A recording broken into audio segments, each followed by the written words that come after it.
What are your insights around this current trend of applauding childlessness and demonization of motherhood that we're seeing coming from certain corners of women's advice at the moment? I have to say it's so alien to me, because when you are from my culture, our parents live for their kids. This is all we see. So what will happen, I remember when I used to go to school with, my friends who are English, and they'd say, oh, my mom and dad are going on holiday, or my mom and dad are going to restaurants. And I'm like, my mom and dad don't go and do anything without us. They just literally, they just live for the kids, and their money is saved for the kids' wedding days, and everything is just like the kids. They center around, probably too much around the children. So my culture was always like, life starts when you have kids. What are you going to do other than that? That's what life is about. And then growing up in an English world where it's slightly more, do what makes you happy. I'm a 33-year-old woman. I'm childless. I'm not married.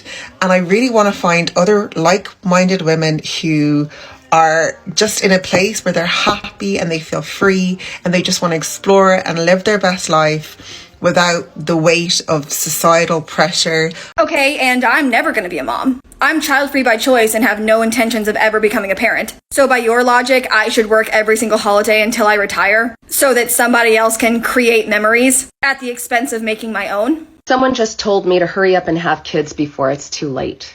Too late for what? Do what makes you happy. Now, I think the balance is do what gives you a purpose. Now, nothing gives you more of a purpose in life than when you have children, because their sole existence, psychological and physical, depends on you. And I'm not saying do it because you want to, feel loved or anything, but it's the only thing that will exist when you die. So when you don't have children, it's very difficult to see how all this loving memories and intelligence and experiences you've had and not be able to pass that on to somebody. Wouldn't you, if you've had a fulfilling life, want to then pass that legacy and keep yourself alive throughout the generations? And I think what's happened is we're so pleasure seeking that the only thing that is guaranteed is death. And the only thing me and you both know is that we're going to have a funeral. Now, if on that funeral there are still remnants of you, that's a life, that's a beautiful life, and it's going to continue forever. You don't truly die when you have kids. But when on your funeral there's nobody but you got to travel 100 countries and you got to sleep with every man you wanted, that day is going to come for all of us. And that's the only day we're guaranteed. We prepare for it by leaving a legacy, because that's what we're designed to do. So when we reject that, there must be some kind of trauma somewhere. And you know me, I think my answer to everything is always some kind of trauma, but I do think there's some kind of rejection to your true needs, because we're designed to survive and reproduce. So if those things we're rejecting, there's some disconnect with your true needs. I really want a family. I've waited for my husband for so many years, and I'm just getting mad, and I'm about to turn 40. There's a lot of stress on me right now. I know it's all you. Copyright. In my initial appointment, they found an ovarian cyst the size of a tennis ball. This is Lolo Jones, by the way. Okay. She's getting blood done. They checked my hormones and AMH levels to see if it was even possible for me to start IVF.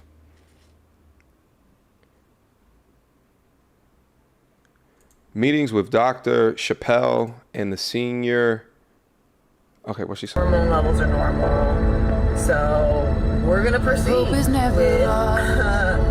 the process of copyright. Okay. The first shot of many. Okay, so she's starting IVF. I have to do multiple shots, 11 days in a row. It's a big old needle. IVF to be continued. Okay, that's the rest of the video. Let's talk about this real quick. What's particularly sad about this story is that when we generally talk about modern women today, we talk about those that have maybe rode the carousel down into the past and kind of expect a guy to wife all that up going into the future. But Lolo Jones, from my understanding, is actually a virgin. So think about this, being a virgin that's waiting for marriage. She's very attractive. She's in incredible shape because she was an Olympian, but she still can't find a man. Further demonstrating that a woman's accolades do not make her attractive or sought after. She can be a great athlete, but that may not translate into being a great option. But it also makes you think, how long is her checklist, or what barriers have she been setting up in pursuit of getting married. She grew up in a time period where feminism was at its damn height. So it must be confusing as heck to have all of these accolades and to have this movement pushing how awesome you are, but then a man has yet to sign up for that task. In reality, she's experiencing right now what a lot of modern women are experiencing. It's just that she's brave enough to put it on social media. The timing of the story is crazy because I recently just talked to my homegirl the other day who said that she went through IVF and decided to have a baby with a guy who was questionably within her life. And she decided to do so because she's almost 40 as well. And her doctors told her that her time is running out. But so many women today are sold the dream that they can have it all, that they can be as independent as they want, that they are exclusively the prize, and not to work on yourself to become more marriageable for men, which many are finding out today is increasing the opportunity for them never to have a family. But their biological drivers, when that wall hits, is telling them that there's something gravely wrong. Now modern women today are going through great lengths to ensure that they can have a family, irrespective of the data of the value of nuclear families. It's just a crazy time that we live in. This 55-year-old is responding to a TikTok that asked older women what it's like being child-free by choice. She is literally glowing. It has meant a life of complete and total freedom, a life of joy, a life of non-aging, as we can see. There's no filler or Botox in this face. It has meant that I was able to retire from corporate America at the age of 38 years old, to travel the world and live abroad in luxury and style. And I'm still doing that all these years later, all these decades later. I live abroad, I travel, I have businesses, I have money. Oh my gosh, I don't have stress, I don't have worry. I have joy. It's amazing being child-free for me. Now, to all of your friends and family that are telling you that you're going to somehow be jealous of those that have children and you're going to have all this regret, don't believe them. Just real quick, before this keeps going on, the things that she calls out, a thing that she calls amazing, not having a kid, it's everyone's, prerogative whether or not they want to have a kid, create a family, community. But in corporate America, left that to go wherever it is that she wanted, and now she has all of this money. To me, she sounds like a very successful man. But maybe I'm prejudging. Let's keep on listening. What they're telling you is a total lie, and it is a complete and total scam. Trust me, those of us that are child-free by choice have never looked at our friends that have kids and said, oh, I really wish I would have made that choice. So I hope this helps. Being child-free at 55 years old means complete and total joy, more choices. Last summer, because Mexico where I live is so hot, I moved to Istanbul, Turkey for the whole summer, had a ball. This summer, I'll be in Europe gallivanting around, having a free hot girl summer. So being child-free equals freedom. I wish the best to you. And if you decide you want to change it in the future, you can always freeze your eggs now and have kids later by surrogate or what have you. You can always adopt, or you can get a puppy. All right, I hope this helps. She almost had me until she started talking about all this hot girl summer-ish. Like, ma'am, relax. You're 55. There's no hot girl summering for you. There's just hot girl grandmothering. Well, I guess she can't grandmother because she doesn't want to have kids. Nevertheless, notice what she also said at the end. Well, if you change your mind, then these are the other options for you. Freezing eggs, adoptions, or buying a dog. Could it be that the heads of these families are not just projecting you being able to travel and are trying to get you to see something different or give you advice on something different so you don't have to make one of those three decisions off into the future? So a woman called me. She said, I'm 50 years old. I have 3 degrees.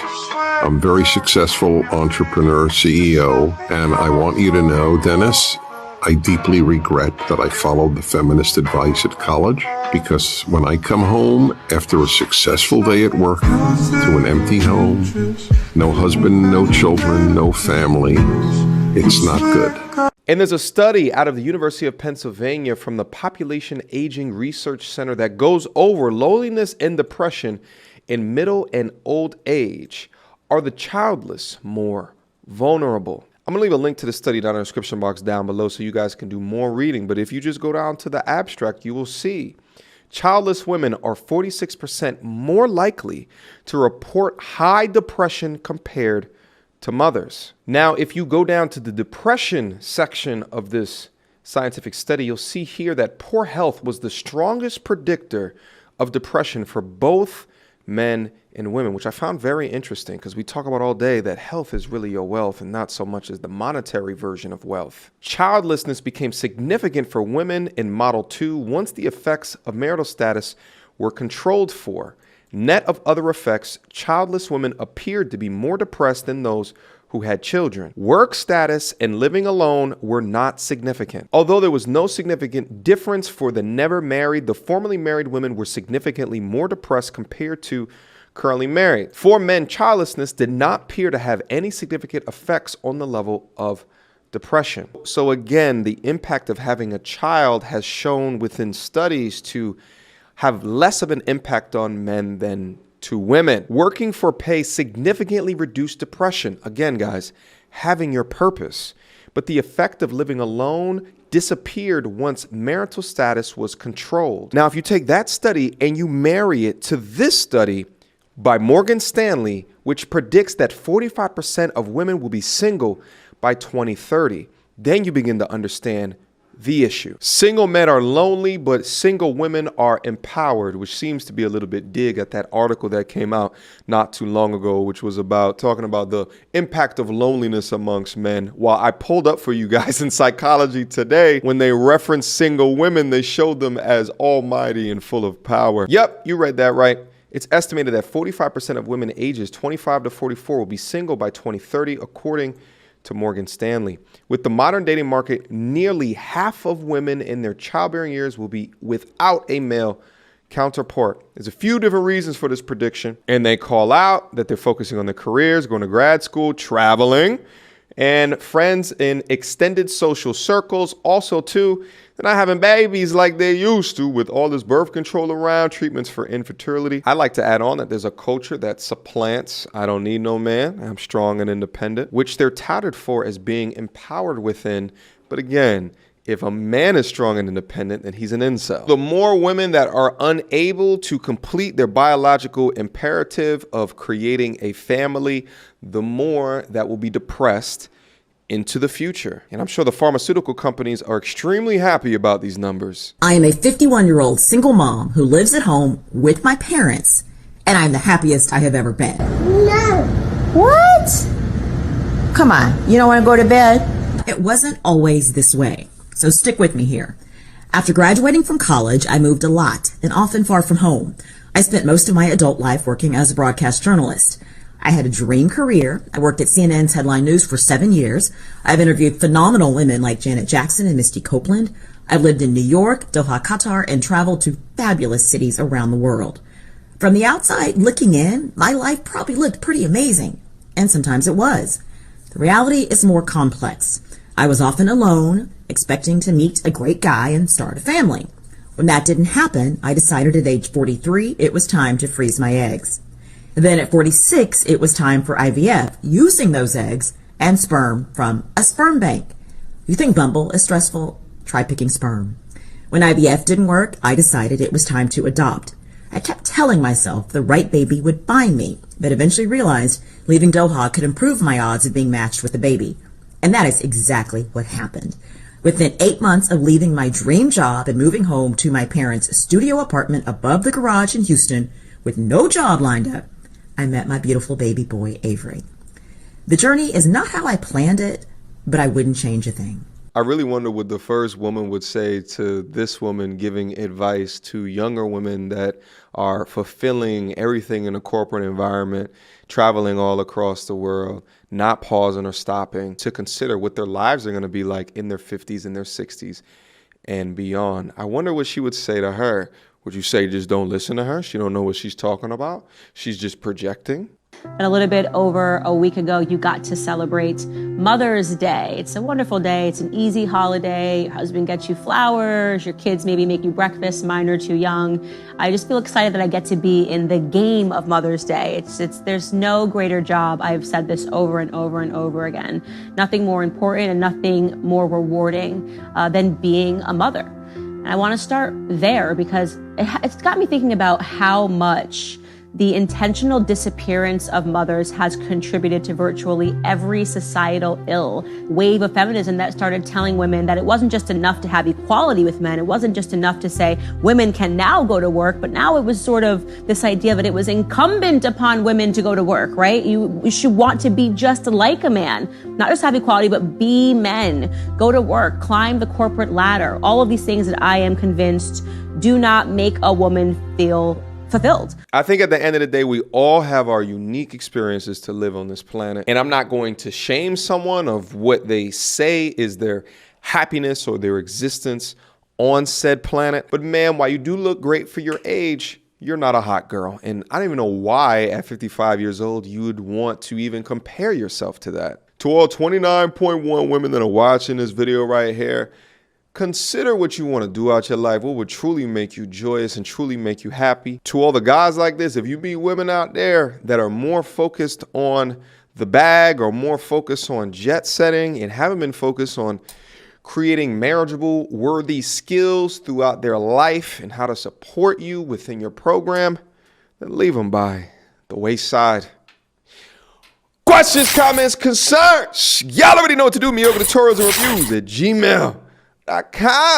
Guys, what do you think about this particular video? I want to see your comments down below. I think this one amongst all the other ones should make for fruitful conversation. Before checking out of here, make sure you also click on my Patreon, check out all the stuff in store, as well as my link to the Modern Man Playbook. Valuable resources to craft yourself into the best version of man in today's modern society.